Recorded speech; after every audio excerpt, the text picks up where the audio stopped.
where I saw an equilateral triangle of stars, and I was camping in the desert with this tour group without a tent, and I saw one small star-like object go from the left bottom side of the triangle towards the right bottom side of the triangle and not come out the other side. I'm like, okay.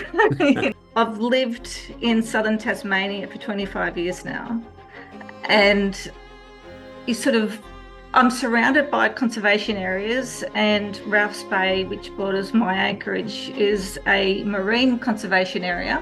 I see anything potentially unexplainable that people might call UAPs or UFOs as potentially nature, but at a universal scale.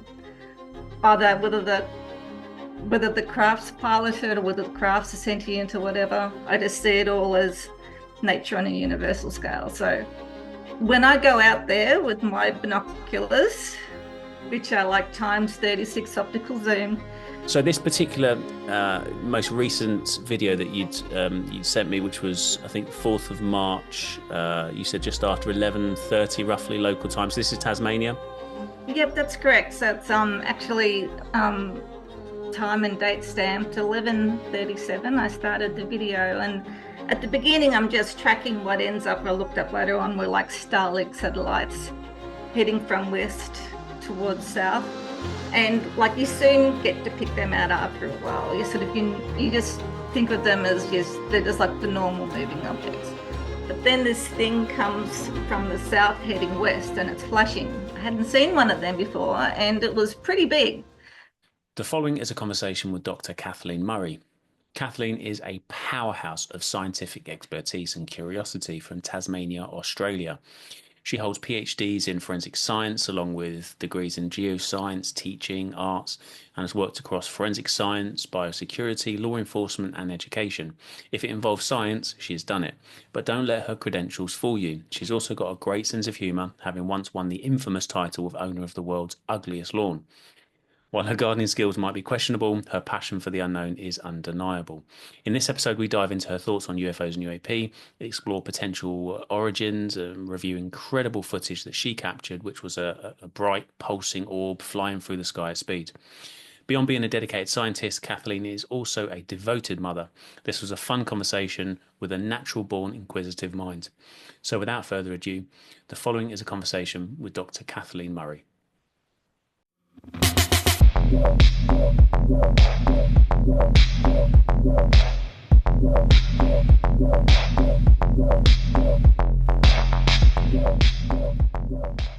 Kathleen, I really appreciate you joining me. Can I first sort of start with what's your background? What do you sort of study? What's your sort of area of interest? And then how did you get onto this subject? In my misspent youth, I did 4 university degrees. 3 of them were in science. I'm also ex-law enforcement. I served in Tasmania Police for 5 years. I also attended the Port Arthur massacre. That was one of the career, I would not call it a highlight, but it really stuck out there, in my time serving. And I saw my first UAP when I was on holiday in 1997 in the Sinai Peninsula in Egypt, where I saw an equilateral triangle of stars, and I was camping in the desert with this tour group without a tent, and I saw one small star-like object go from the left bottom side of the triangle towards the right bottom side of the triangle and not come out the other side. I'm like, okay. I'd always decided I was going to remain neutral on the subject until I'd had my own personal experiences with it, because I'm a strong believer that you should trust yourself more than things you read on the internet. And I wanted just to experience something myself if that was ever going to happen. And if it didn't, I was okay with that as well. So that was the first thing. But I've lived in southern Tasmania for 25 years now, and I'm surrounded by conservation areas, and Ralph's Bay, which borders my anchorage, is a marine conservation area. And we've only got like 600 people where I live. We don't see any of them. Everyone lives on acreage. and you kind of know what's natural and what's not. And like I'm a country girl from Victoria, Australia. I grew up on a farm, and the, I'm not religious, I'm not spiritual. The one thing I care about apart from my kids is nature. It's very important to me to sort of understand my place in the realm of nature and to respect all other living things. And my own personal opinion, which is based on my own experience, and I'm not saying this to justify my experience, but it's just how it's happened with me, is that I see anything potentially unexplainable that people might call UAPs or UFOs as potentially nature, but at a universal scale. Either whether the craft's piloted or whether the craft's are sentient or whatever, I just see it all as nature on a universal scale. So when I go out there with my binoculars, which are like times 36 optical zoom, it's almost like I'm bird watching. But the birds aren't particularly interested in me. I've tried meditation, I've tried the gateway method, and I haven't had any evidence at all that any of that has had any influence on whatever I'm watching. I've tried mentally asking them to move or change direction, zero response. So either they can hear me and they're ignoring me, or I'm like an ant on an anthill to them and they just don't care. I don't know. But it doesn't stop me from being fascinated and wanting to know more. And it really does bring an extra element of adventure and fascination to my life because I'm in the middle of nowhere. You know, I don't get out much. And I just find it just completely intriguing. It's my hobby. My kids call it my stargazing. Oh, mum's stargazing again, you know. But yeah, if that's as bad as I get, well then I can live with Yeah. that. Yeah. Wow. Okay. So, I mean, you've sent me a few bits in the past, haven't you, of things that you've captured, and I'm sort of fascinated by. So, you said that you through binoculars, so you're recording your 36 optical zoom. That's a really important point actually about optical zoom versus Yeah. digital zoom. We see that quite a lot with people that, I mean, I'm not an expert certainly when it comes to capturing, imagery of UFOs, UAP, but people often ask me, well, what should I use? And one thing that does stick out from a lot of people that I speak to is try and use, if you can, optical zoom rather than digital zoom. Try and use really good lenses because that seems to make a difference, and there's less noise, I guess, and sort of artificial creation in the imagery with optical. So that's fascinating. So, are you recording this? You've got binoculars that record. Yeah. I won't name brands if you because I know that that's usually frowned upon, but No, you can name they brands. I don't care about any of that. I all haven't got right. sponsors. Don't Well, worry. I got these binoculars from an Australian website, and the brand was called Vimmel, Vimel, and they they have full capacity for infrared in all different modes, but I don't use the infrared on them. I only use the low light setting because I discovered that if you put the infrared beam on, every mosquito, moth, and bug in a 10-mile radius will shine like pure white in front of your lens. So I turn that off and I just use what they call the low light setting. And I usually start on ×6 optical zoom, which is the furthest out, so I can get the biggest field of view. And then I just start scanning for moving objects. I decided unless they're multicolored, which I have videoed before, um, I don't know my star charts well enough to tell whether it's meant to be there or not.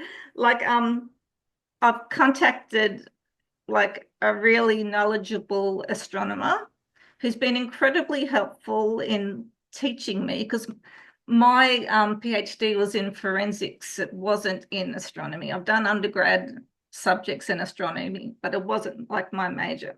So I send him my videos, and he actually picked out 3 stationary star-like objects that I completely ignored that he said weren't meant to be there and he couldn't find on any star chart, and he'd searched for hours. So, and I had never noticed them. I thought, oh, it's probably just a star, So I just focus on the moving things.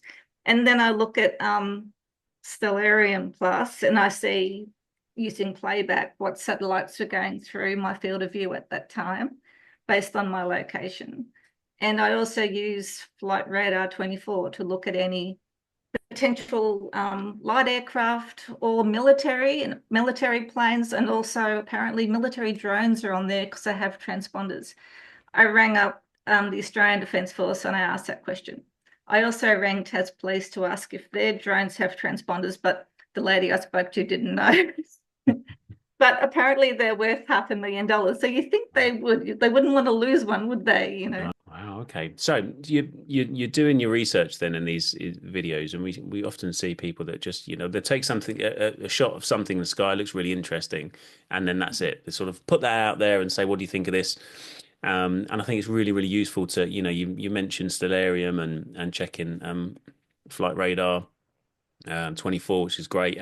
They've all got sort of free options, haven't they? So you don't necessarily have to sort of sign up to the premium, and they give you fantastic information. I mean, I've been doing some work on a video, a UAP video from a while back, and a lot of these have got archive abilities where you can go back in time and you can see what's out there. So really, really useful. So this particular most recent video that you'd sent me, which was I think 4th of March, you said just after 11:30 roughly local time. So this is Tasmania. Yep, that's correct. So it's actually time and date stamped 11:37. I started the video, and at the beginning I'm just tracking what ends up. I looked up later on were like Starlink satellites heading from west towards south. And like you soon get to pick them out after a while. You sort of you just think of them as just they're just like the normal moving objects. But then this thing comes from the south heading west and it's flashing. I hadn't seen one of them before and it was pretty big. And I thought, okay, I'll video that and see what happens. Well, it starts heading upwards towards the zenith and it starts to change color and turn red.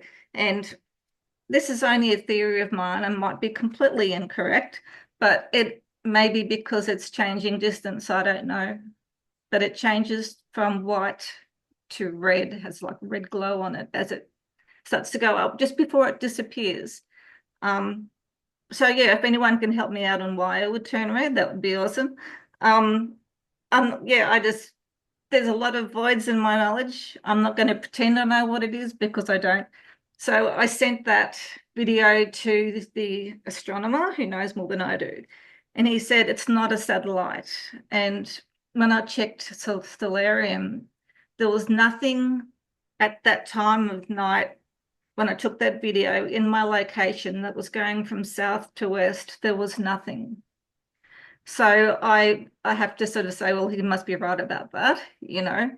And he said the only logical thing it could have been would be an aircraft beacon. Well, I live nowhere near a flight zone. I live like in the middle of nowhere.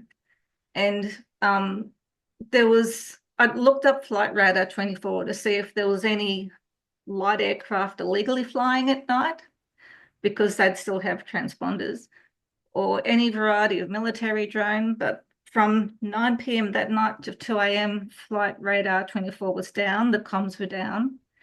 So I rang it's called CASA, it's the Civilian Aviation Safety Authority, and I asked who provided Flight Radar 24 with their data.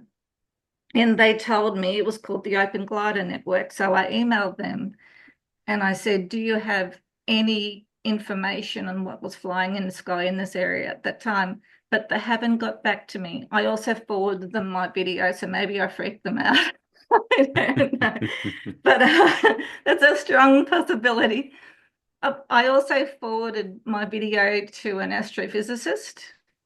I'm going to keep the source anonymous, but I have a lot of respect for him, and he wants to do a Zoom meeting with me on Friday to discuss it.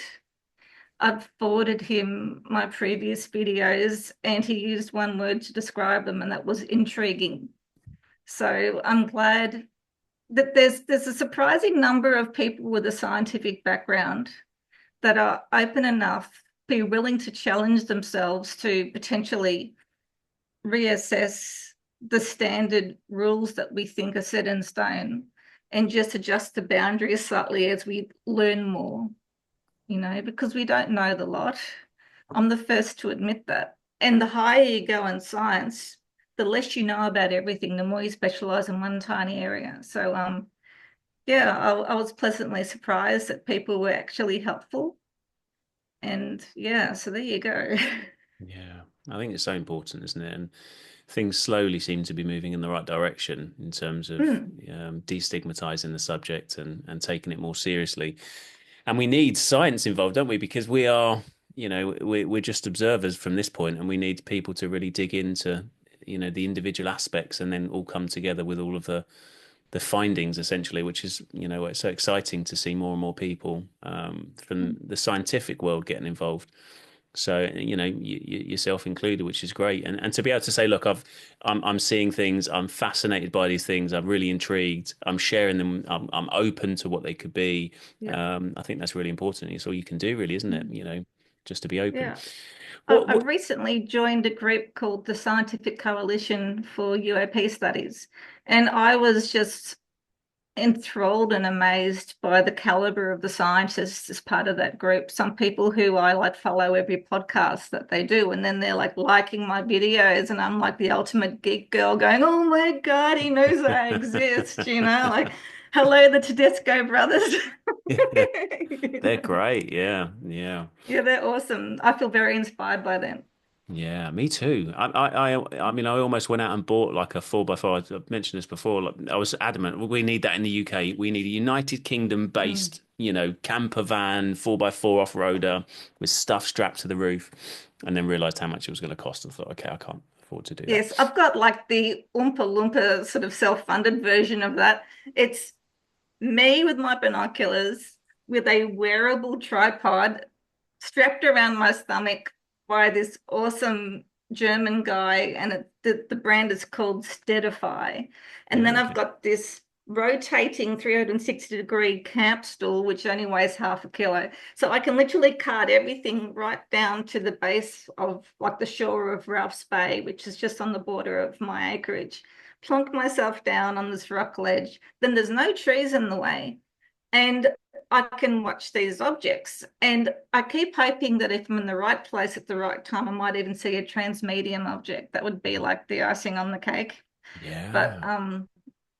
even if I don't, you've got to be in it to win it, don't you? And there's so much talk about who is controlling the UAP narrative. Well, if you do your own research, no one controls your narrative. And you have full ownership of your data. You haven't signed an NDA. You can share it with whoever you want, and you can get it analyzed by whoever you want. And that's what I'm currently doing. And one of the good things I like about your podcast is that you're evidence-based and you're objective. You're not saying, oh, they're all demons or watch out for the alien apocalypse or anything like that. You just, here is the evidence. You decide for yourselves, and I really value and appreciate that about your podcast. Oh, thank you. It's really kind. I really appreciate that. Yeah, I think I mean, you touched on a really great point. We don't. I think if there are people out there that say this is what's definitely happening, then you have to view that with a bit of skepticism, don't you? Because well, how do you know that? How do you know? We're all just learning at the same time. There's tons of information. I think the idea is just to try and help each other to try and figure out what's going on, or to get as close as we can to figuring out what's going on. That's right. And I They're just, all yeah. like that. They're all like tiny pieces to a massive jigsaw puzzle. Yeah, no. And all I'm doing is providing, well, here's my bit, but it will take someone a lot more intelligent than me and maybe multiple people to work out the big picture. But I'm just doing my small bit. And I'm not funded by an oligarch, it's just me. Yeah, yeah. And I think, I mean, same as me, people send me stuff, I see things, bits of information pop up here and there. And I feel like the information comes in, you think, well, this is, that's that narrative that I know that certain people are trying to sort of push. And you think, well, do I hold that back? And if I hold that back, then I'm controlling the narrative, just because I don't necessarily Yes. agree with that narrative. So, I'll often share information to go, you guys make up your own mind about this. This is something that just happened. It's related, it's relevant to now. Make up your own mind of what you think about it. It could be a piece of the puzzle, or it could help you to sort of discount that for whatever reason. So I think that's really important. And you know, to know what's good information and what's bad information until you see it, you don't know, do you? And for you Yeah. to be able to make I up your own really, minds. I really value and appreciate Dr. Gary Nolan's point of view. He says he gathers the data. When he has enough data, he forms a hypothesis, and then he allows completely independent, objective scientists to interpret the information he's published. And that's the way it should be. It kind of brings me on to my next question, really. I wonder if you ever, you said that you don't sort of practice C5 and you don't have that sort of spiritual side when you're looking up or trying to capture things in the sky. I wonder if you do, in fact, have something that's going on or something that's happening that perhaps you don't realize, and if you've done any kind Yeah. of experimenting to see what that could be, if that makes sense. Like, I did. I did. I only got my binoculars in January as my basically New Year's resolution to tackle this, what I was seeing scientifically and get some physical evidence of it. Otherwise, like, it's just anecdotal. The reason why I decided to spend $1,400 buying a pair of binoculars is because literally it was just over a year ago. I was standing on my front porch, admiring the view at dusk when this basketball-sized, softly glowing, slowly moving object just slowly flew past me about 6 meters away from where I was standing, headed over my dam, through my blue gum forest, over the top of Ralph's Bay, heading towards either Hobart or Hobart Harbour. And I said, kids, come out and have a look. And they're going, Mom, we're playing computer games with our friends. We're not interested, Mom. And I'm like, that's it. I said, until I can actually physically record this, it's just anecdotal evidence. It doesn't matter if I saw it. It means nothing. Like, yeah, it's nice for me, but it means nothing. And I'd made up my mind at that point that I'm never going to be without something to record the things yeah. I was seeing again. I haven't seen anything that close Mm. since, but I've lived here for 25 years. It only happened last year, and I'm patient. Yeah, yeah. But I think my question is more around the summoning CE5 side of things. Like, have you, like you said before, that you don't feel as if you are summoning or doing any sort of C5 or from a spiritual element, sort of summoning them in. Yeah, But my I gave question it really a is, good go. do you I think, gave it a yeah, good go. I bought the Gateway Experience program, which cost me nearly $800 Australian, and that was very expensive. And every day I'd spend like 40 minutes doing one of their little exercises, and it was very, very relaxing and very enjoyable. And I'd leave it feeling like a better human. But it when I went out there with my binoculars and I'd see something and I'd try sort of using visual imagery, which I say words aren't as good as visual imagery. I used to, because I've also read Ingo Swann's book about everyone's natural method of, he called it ESP because that's what people called psionics back then when he wrote his book. Trying to get it to change directions or do something anomalous or anything. It just didn't work. And I tried even singing things like George Harrison's My Sweet Lord with the Sanskrit lyrics, thinking, oh, Sanskrit, you have to be on a minute. No response. Even tried the Doors, Hello, I Love You, Won't You Tell Me Your Name? Zero response. So if they have good taste in music, it's obviously not my taste in music. I'm not going to send Kylie Minogue to them, I can tell you that now. But yeah, none of that worked. So it may work for other people, but it didn't work for me. But if they could read minds, they'd know that every time I saw something, I would be hopeful and positive and wishing that they would do something, but they haven't done anything. They just basically ignore me completely. Like where I live, it's so isolated. If they were the abducting kind, they could have abducted me and the kids every day and twice on Sunday. They haven't done that. They've completely ignored us all.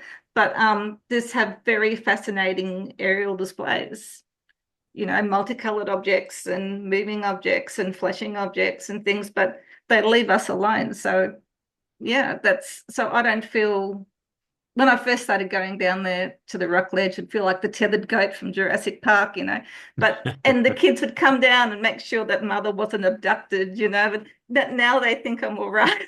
They've stopped worrying. Awesome. Well, Kathleen, I really appreciate you talking to me.